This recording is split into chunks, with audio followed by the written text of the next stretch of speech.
Hello everyone, welcome to my YouTube channel learn physics with R K. Tomar. तो अभी हम dimensional analysis का आज थर्ड पार्ट यानी कि लास्ट एप्लीकेशन करने वाले हैं और वो है deriving a relationship between different physical quantities. तो हमने पिछली वीडियोस में दोनों एप्लीकेशन कर ली हैं।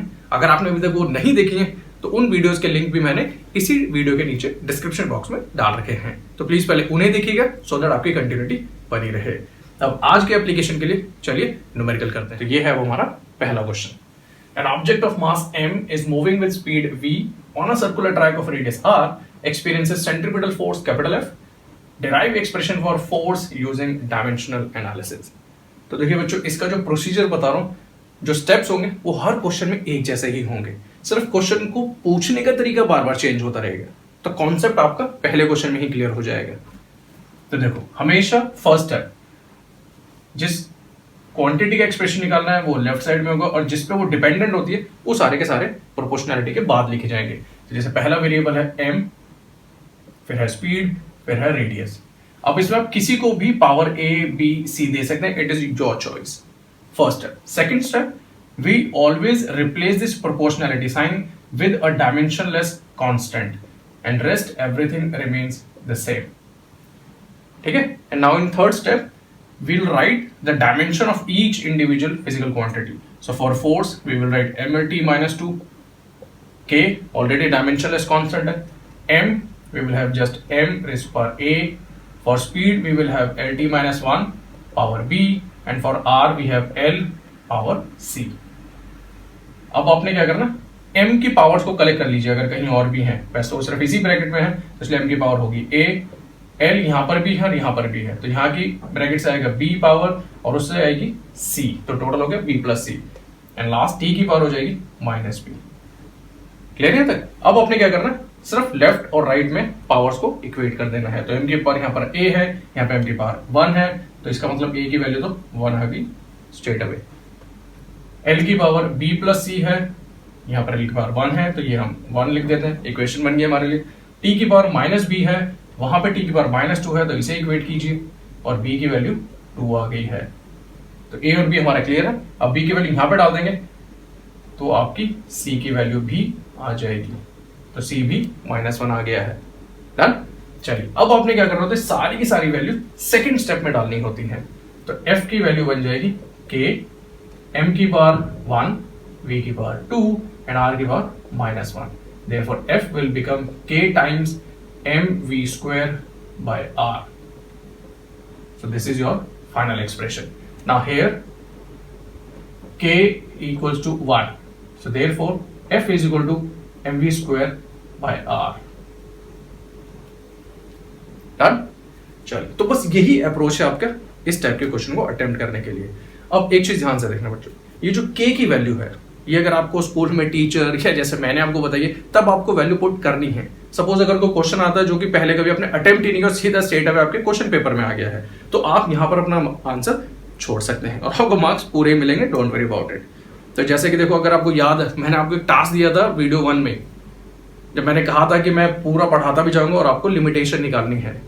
ठीक है, आप अभी तक निकाल रहे हो और आपको याद भी है, अच्छी बात है। तो यहाँ पर अब आपको देखो एक और लिमिटेशन आपने कैच कर ली होगी कि जो डायमेंशनल एनालिसिस का कॉन्सेप्ट है वो इस कांस्टेंट k की वैल्यू नहीं बताता है, और जो आपने लिमिटेशन ऑफ डायमेंशनल एनालिसिस के जो पॉइंट्स लिखे हैं उसमें एक और पॉइंट ऐड हो गया है। क्लियर? तो चलिए अब इससे थोड़ा सा हायर लेवल का एक और क्वेश्चन कर लेते हैं। This is our next question, थोड़ा सा हायर लेवल है। Rate of flow of liquid through a pipe depends on pressure difference, length and radius of the pipe and also on nature of the liquid. Then we have to derive expression for rate of flow of liquid. अब rate of flow of liquid की dimension क्या होती है? देखिए, कुछ जने इसे बहुत गलत लिख लेते हैं और वो लिख लेते हैं सीधा LT -1, स्पीड समझ लेते हैं वैसे, पर ये नहीं है।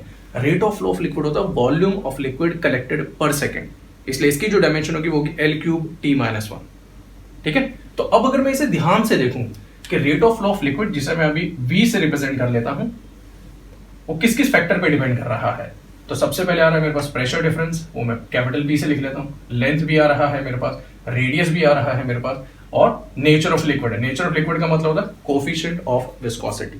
तो ये मेरे पास 4 फैक्टर आ गए। अब 4 फैक्टर से अगर मैं शुरू करूंगा तो ये तो हो जाएगी A, B, C और D, पर हम डायमेंशनल एनालिसिस में वो भी स्पेशली 11th स्टैंडर्ड में सिर्फ 3 ही फैक्टर तक निकाल सकते हैं, पर ये तो 4 हो गए। तो यहाँ पर एक ट्रिक है इसमें बच्चों, देखो कई बार क्वेश्चन पेपर में वो स्ट्रेट अवे भी लिख के दे देते हैं कि प्रेशर ग्रेडियंट, लेकिन मैंने कंफ्यूज करने के लिए प्रेशर डिफरेंस और लेंथ को अलग अलग दिखाया है। तो एक्चुअली में ये P और L अलग अलग टर्म नहीं है, ये एक ही टर्म है, इसलिए आप इसे P divided by L and whole raise to power A ऐसे लेंगे, ठीक है। तो अब आपकी R की पावर को मैंने P मान लिया है और कोफिशिएंट ऑफ विस्कोसिटी C हो गया है। क्लियर हुआ? तो इस क्वेश्चन में ये ट्रिक छुपी हुई थी। चलिए अब तो स्टेट वे वैसा ही है जैसा मैंने पिछले क्वेश्चन बताया था। तो चलिए अब देखते हैं कि पहले कौन करता है, मैं या आप। शुरू करते हैं। तो सेकंड स्टेप, प्रोपोर्शनल साइन को हटाना है और एक डायमेंशनलेस कांस्टेंट लगा देना है। P by L power A R की पावर B है और ईटा की पावर C है। अब डायमेंशन लिखने का टाइम आ गया। तो ये था rate of flow of liquid, तो आपको याद ही है मैंने बोला था वॉल्यूम कलेक्टेड पर सेकंड, इसलिए L³ T-1 लगेगा। ये आ गया है प्रेशर। प्रेशर की डायमेंशन आपको याद होनी चाहिए ml-1 T-2। तो अब एक और L आ गया है यहाँ पे डिवाइड में, तो इसलिए हो जाएगा ml-2 T-2 पावर A की length power B, coefficient of viscosity I hope आपको अभी तक याद हो ही गया होगा, ml-1 T-1 और ये पावर C। अब इसके बाद सबकी पावर्स को कलेक्ट कीजिए। तो इस ब्रैकेट से m की पावर आ रही है A, इसमें नहीं है, इसमें से आ रहा है, तो ये हो जाएगा A प्लस C। फिर L की पावर ले लेते हैं, इस ब्रैकेट से आ रहा है -2A, यहाँ से आएगा प्लस B और यहाँ से आएगा -C। फिर टाइम ले लेते हैं, टाइम यहाँ से आ रहा है -2A और लास्ट वाली ब्रैकेट से आ रहा है -C। क्लियर है ना? अब देखिए इक्वेट कीजिए, तो यहाँ पर m तो है ही नहीं, तो वो तो 0 है, इसका मतलब A प्लस C इक्वल्स हो गया 0।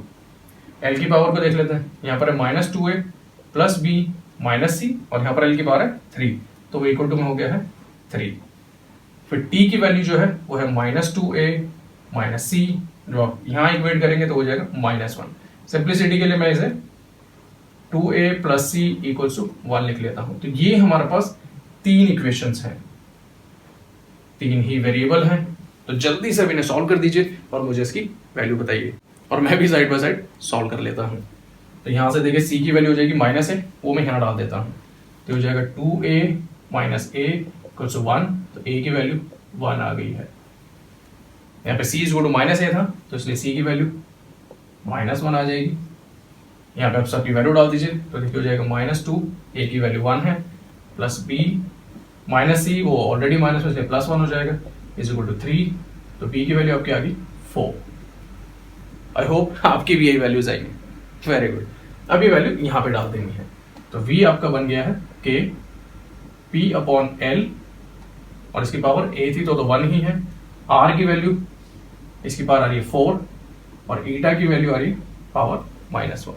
तो इसलिए आपको जो फाइनल आंसर बन गया है अब K P/L R की power 4 coefficient of viscosity. Actually में लेटर ऑन आप ये पढ़ेंगे, ये फॉर्मूला की पूरी डेरिवेशन आपके सिलेबस में भी आएगी। न्यूमेरिकल तो है ही, आगे आने वाले चैप्टर में ये सिलेबस का पार्ट भी है।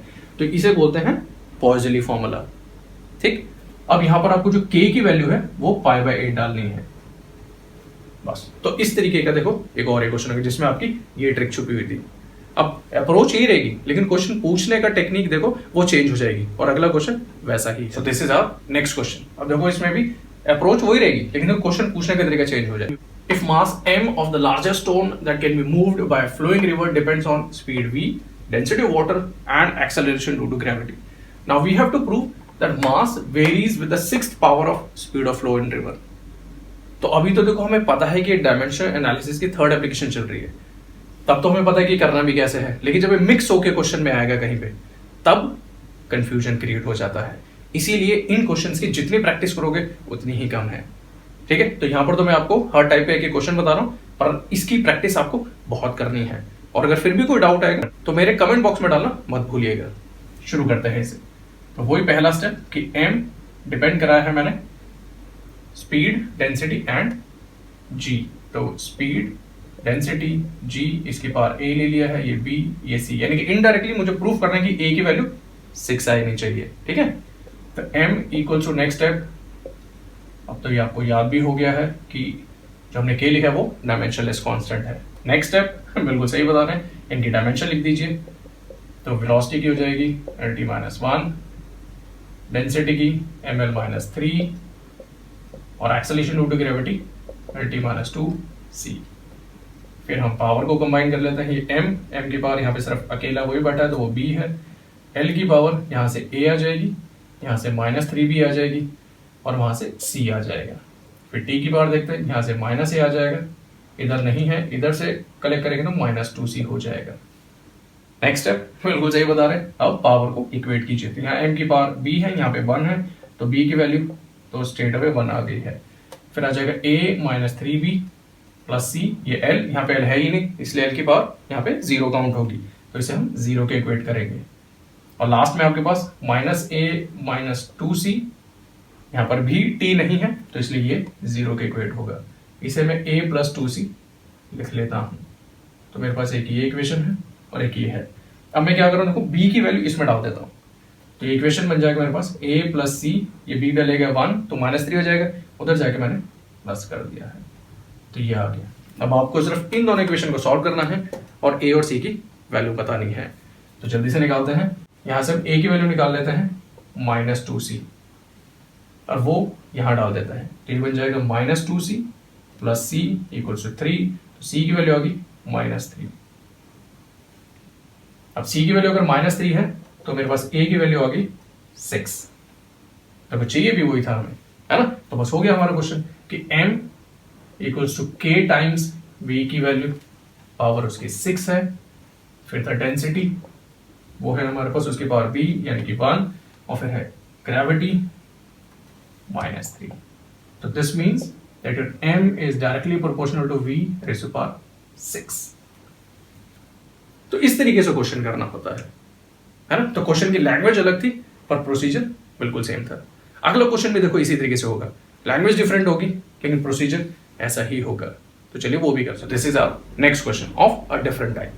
If velocity v, acceleration due to gravity g, pressure p are taken as fundamental units, now we have to find out the dimension of universal gravitational constant।